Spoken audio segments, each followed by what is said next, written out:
Hello everyone, my name is David Fonseca and welcome to my channel. So today I want to review the Godin Multiac Gran concert Duet Ambiance, and I'm with this instrument already for 6 years and I'm quite happy about it. And basically this is an electroacoustic guitar. And the name Multiac Gran concert refers basically to the nut width here of around 2 inch or 50.8 millimeters, which is an equivalent size to a standard classical guitar. And the word Duet Ambiance refers to the electronics involved. Now, I don't want to say that this guitar is better than the other nylon string guitars out there, but it gives you advantages that are unique. Already, if you play outdoors often, like in bars or restaurants, you will not get problems of feedback so easily. And it is also quite a soft instrument to play with, especially for songs with a lot of bar chords. And for me, these are the selling points of these instruments. To not even mention of the visual aspects. It really catches the eye, I think. By the way, I want to mention that this is not a sponsored video, so this is my honest opinion. So let us look now into the details, and let us start by the hoods. So we have 3 types of hoods: mahogany for the body and neck, cedar for the top, and reach light for the fretboard and bridge. We're gonna look to the inside of the guitar and we see 2 chambers, so it is not really a solid block of mahogany wood, but inside there are 2 chambers that allow the guitar to have some output when played naturally without being amplified. We can say a little chamber for the electronics and a bigger chamber that takes almost all of the body as represented on the picture. Later on the video I will talk a bit about the bracing, the little pieces of wood that you see at the picture, but for now let us continue with the hoods. Mahogany is a wood with high density, ranging from 545 to 624 kilograms per cubic meter, so it won't damp vibrations. It is resilient, stiff, and does not tend to crack, and is very attractive in color and grain, giving this reddish brown appearance. I added some pictures of how the tree looks in different parts of the world. This is in India, South Africa, and the Philippines. So for body and neck, mahogany wood is a really good choice due to the structural properties. And this is quite a standard material for the neck, since the neck also needs to withstand the compressive forces going in this direction and the bending moments on this plane due to the tension that the strings are creating. Okay, so the top here is made out of cedar, which gives this light tan or golden orange look, and it has a lower density of around 350 kilograms per cubic meter. It is almost half of the density of the mahogany if we compare them. So in fact the whole assembly, the 2-chambered body and the top, are intentionally flexible, so it can produce a bit of sound. Just for curiosity, you will see some pictures of how the cedar tree looks in different parts of the world. Now, the fingerboard, bridge and tailpiece are made out of reach light, and typically ebony and rosewood are used here because of their high rigidity. But reach light is durable and stable, and it is made out of resin infused paper.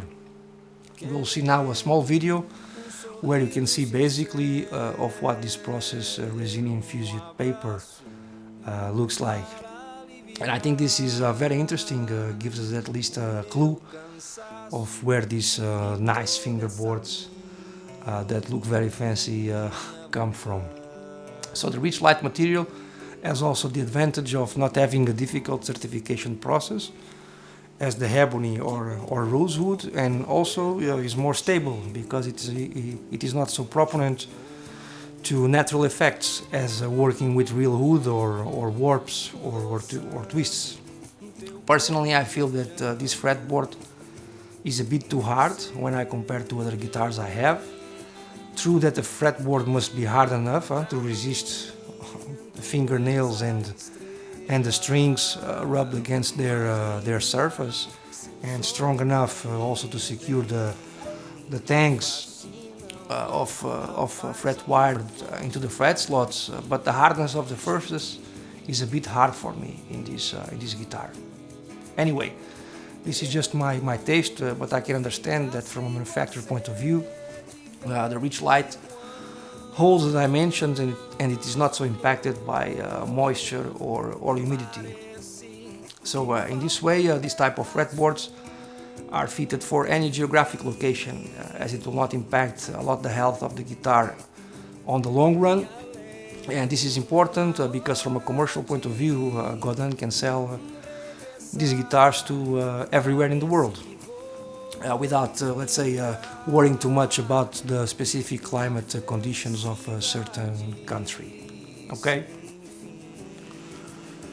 Let us talk now about the bridge electronics. We have one piezo pickup at the entire bridge and a sound imaging mic with 4 individual settings. The first control slider is the volume knob here, this one. The second, the third and the fourth, this is the EQ control. So basically the second slider is the treble for a high end range. The third is the middle range. And the fourth here is the bass. The last slider here is the blender between the microphone and the piezo pickup.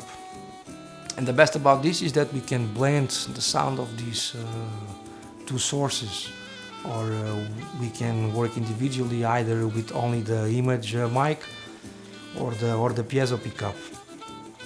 With the slider here completely towards the neck up, the mic here is at full volume and the under saddle pickup is completely out. If you put the slider completely towards the bridge, the under saddle pickup is at full volume and the mic here is completely removed. Normally I put the blender in the middle, I lower the highs a bit, I leave the middle in the middle, and I boost a bit the bass.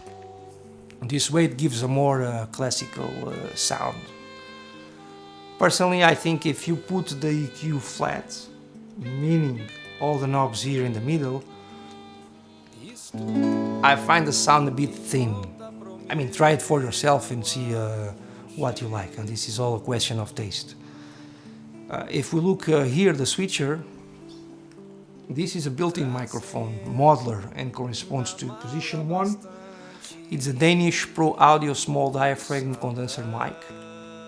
The position 2 is a SoundLux E47 large diaphragm condenser mic.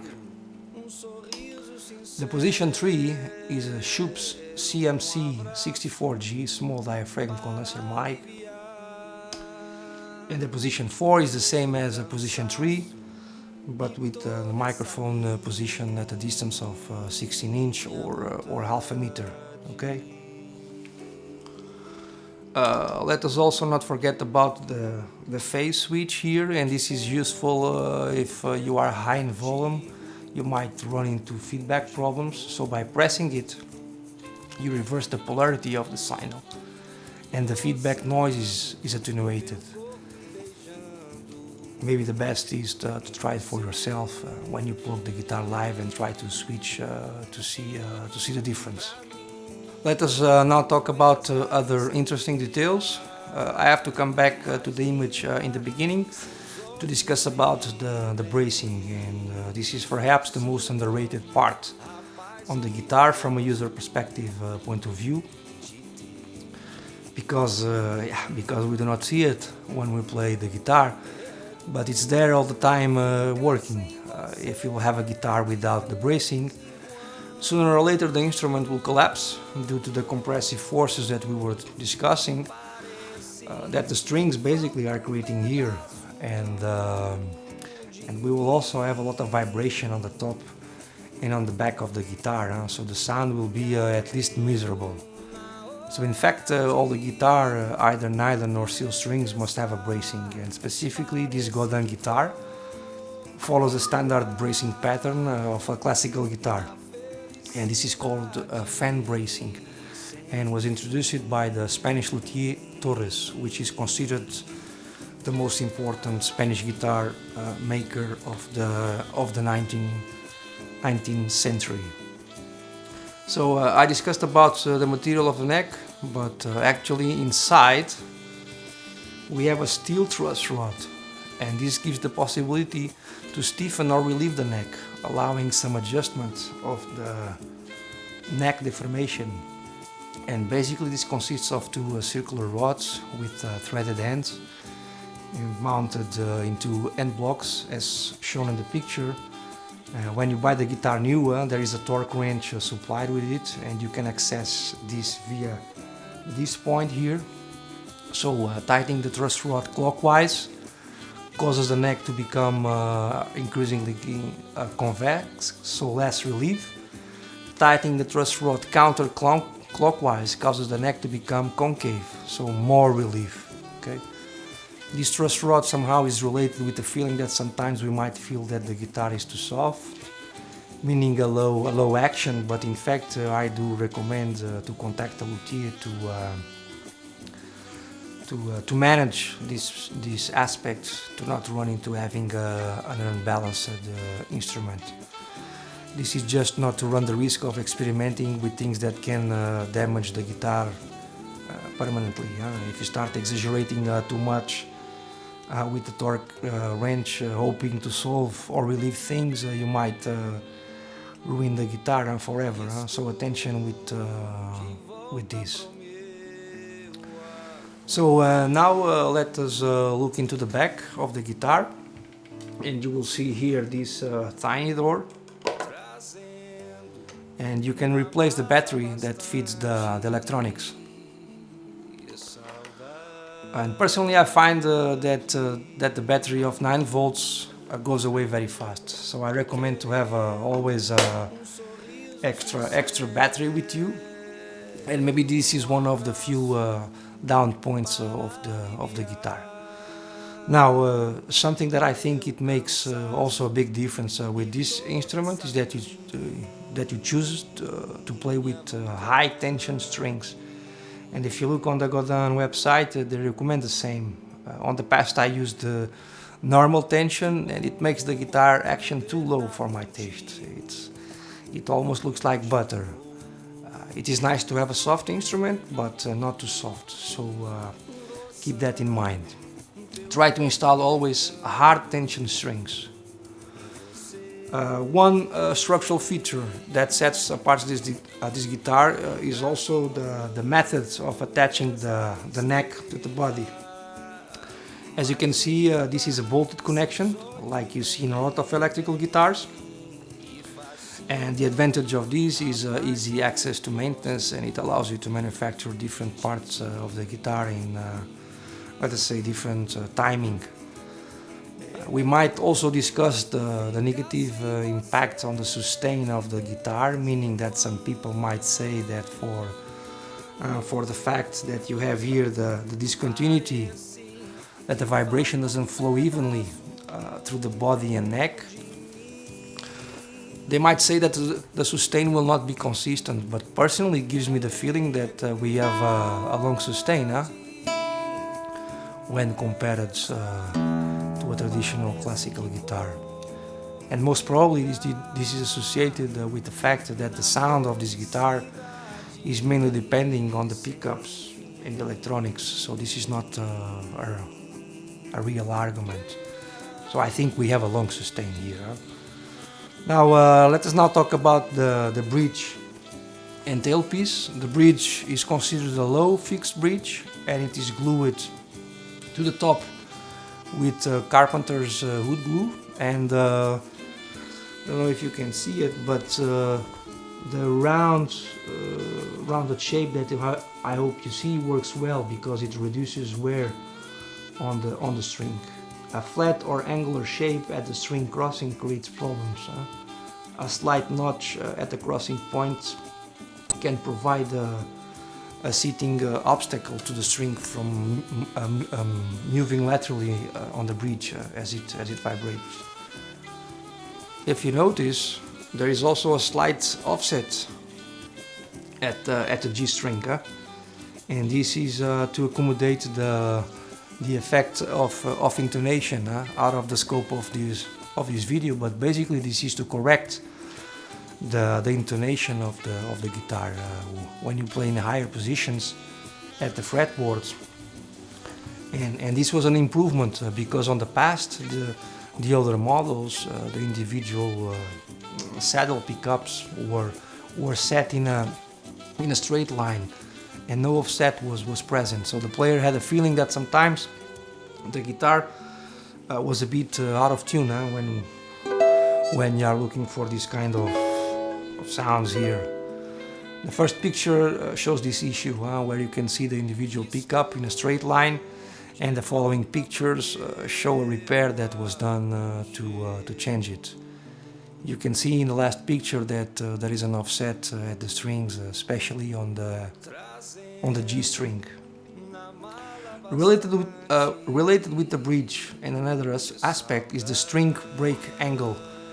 And let me put more closer the camera, and the important aspect of transferring vibrations via, let's say, down pressure at the bridge is the angle at which the strings are bent, okay, as they cross over the bridge. So this determines how much pressure forces the bridge down to the soundboard, and this angle is called the string break angle. The greater the angle, the more the string's energy is driven towards the soundboard.